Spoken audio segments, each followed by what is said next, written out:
केंद्रीय सूचना एवं प्रसारण और युवा एवं खेल मामलों के मंत्री अनुराग सिंह ठाकुर ने हमीरपुर संसदीय क्षेत्र के नादौन में मां बगलामुखी कमेटी द्वारा रामनवमी के अवसर पर आयोजित कार्यक्रम में समस्त देशवासियों को नवरात्र व रामनवमी की हार्दिक शुभकामनाएं दी और कहा कि आज अयोध्या में रामलला की पहली नवमी पर भगवान सूर्यदेव स्वयं उनकी आरती उतार रहे हैं।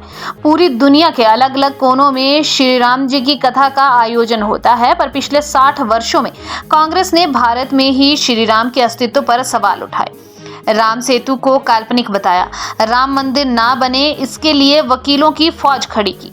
अनुराग ठाकुर ने कहा कि हिंदुओं से ज्यादा धैर्यवान शायद ही कोई होगा जिन्होंने अपने ही देश में राम मंदिर के निर्माण हेतु 500 वर्षों का इंतजार सहा और बलिदान दिए, लेकिन अब अयोध्या में पूरे विश्व भर में से सबसे ज्यादा श्रद्धालु आएंगे। अयोध्या जी में लखनऊ से भी बड़ा और भव्य एयरपोर्ट बनाया गया है, जिसका नाम महर्षि वाल्मीकि एयरपोर्ट है।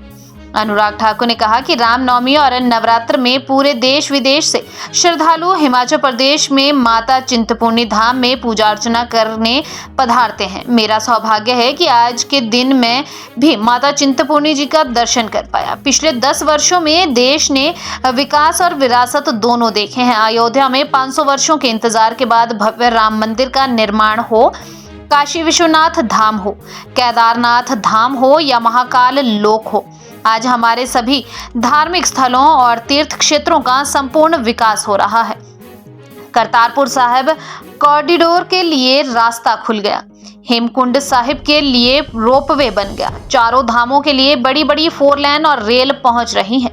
मोदी जी ने सनातन जन जागृति का जो कार्य किया है, उससे आज हमारे नौजवानों में धर्म और संस्कृति के प्रति नया उत्साह आया है। आज हमारे कई तीर्थ क्षेत्रों में श्रद्धालुओं की संख्या पहले के मुकाबले 5 गुना तक बढ़ गई है और वहां रोजगार स्वरोजगार के नए अवसर खुले हैं।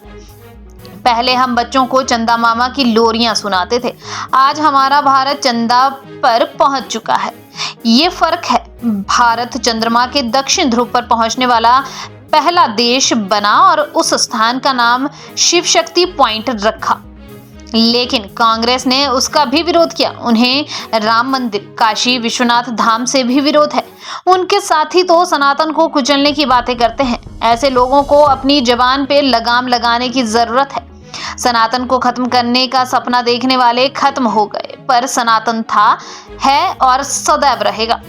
अनुराग ठाकुर ने आगे कहा, जनता के आशीर्वाद से मैं ऊना से हरिद्वार, खाटू श्याम, कोलकाता, नांदेड़, वृंदावन, मथुरा, ओंकारेश्वर, ग्वालियर, आगरा और महाकाल लोक तक ट्रेनें चलवाती हैं। अनुराग ठाकुर ने कहा कि भारतीय जनता पार्टी वह दल है जो महिला सशक्तिकरण नहीं अपितु महिलाओं द्वारा समाज का सशक्तिकरण में विश्वास रखता है। मोदी जी ने ऐतिहासिक नारी शक्ति वंदन अधिनियम लागू किया, जिससे संपूर्ण देश की विधवाओं और लोकसभा में हमारी माताओं बहनों को 33% आरक्षण मिला। इससे पहले भी हिमाचल के पूर्व मुख्यमंत्री प्रेम कुमार धूमल ने पंचायती राज संस्थाओं में महिलाओं को 50% आरक्षण दिया था। हमने अपने संगठन में भी महिलाओं को 25% आरक्षण दिया है। पिछले 10 वर्षों में मोदी जी के नेतृत्व में हमने देश की 10 करोड़ माता बहनों को धुएं से आजादी दिलाते हुए फ्री रसोई गैस कनेक्शन दिए, 4 करोड़ पक्के आवास, 13 करोड़ नल से जल, 12 करोड़ शौचालय दिए। इसके अलावा 7 करोड़ लोगों को मुफ्त इलाज और 80 करोड़ से ज्यादा लोगों को मुफ्त अनाज दिया और आगे भी देते रहेंगे। मातृवंदना योजना के तहत गर्भवती माता बहनों को 6000 अलग से दिए, 1 करोड़ बहनों को लखपति दीदी बनाया और अगले 5 वर्षों में 2 करोड़ बहनों को लखपति दीदी बनाएंगे। मंदिर बन के ठीक हुआ कि नहीं हुआ? आगे बना रहना चाहिए। ये हिंदू इतने धैर्य पूर्वक होते हैं, हमारा पूरा समाज भारतवर्ष इतना धैर्य पूर्वक होता है कि हमने 500 साल लगा दिए अपने ही देश में, लेकिन पिछले 5 वर्षों को देखिए क्या बदलाव आया है। दिव्य और भव्य सोमनाथ धाम बन गया, दिव्य और भव्य काशी विश्वनाथ धाम बन गया, दिव्य और भव्य केदारनाथ धाम बन गया, दिव्य और भव्य महाकाल लोक बन गया और अब अयोध्या धाम में भव्य राम मंदिर का निर्माण भी हो गया है। ये 5 वर्षों में हो गया। करतारपुर कॉरिडोर के रास्ते खुल गए, हेमकुंड साहब तक रोपवे पहुंच गया, 4 धाम की यात्रा के लिए बड़ी बड़ी 4 लेन हाईवे और रेलवे लाइन बिछ गई। और प्रभु जी की कृपा से आपने मुझे आशीर्वाद दिया, मैंने अपने ऊना से हरिद्वार के लिए ट्रेन भी चला दी है। हमने खाटू श्याम के लिए राजस्थान के लिए ट्रेन भी चला दी है। हमने कलकत्ता के लिए ट्रेन चलाई तो नांदेड़ साहब के लिए गुरुद्वारे के लिए ट्रेन भी चला दी। और यही नहीं,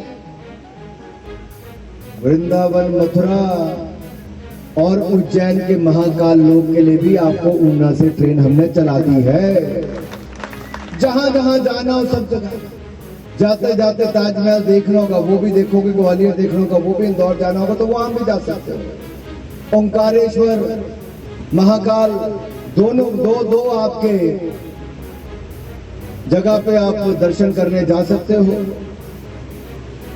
मेरे साथियों, हम सबके प्रयास यही रहे कि अपने हिमाचल प्रदेश को विकास के साथ जोड़ें।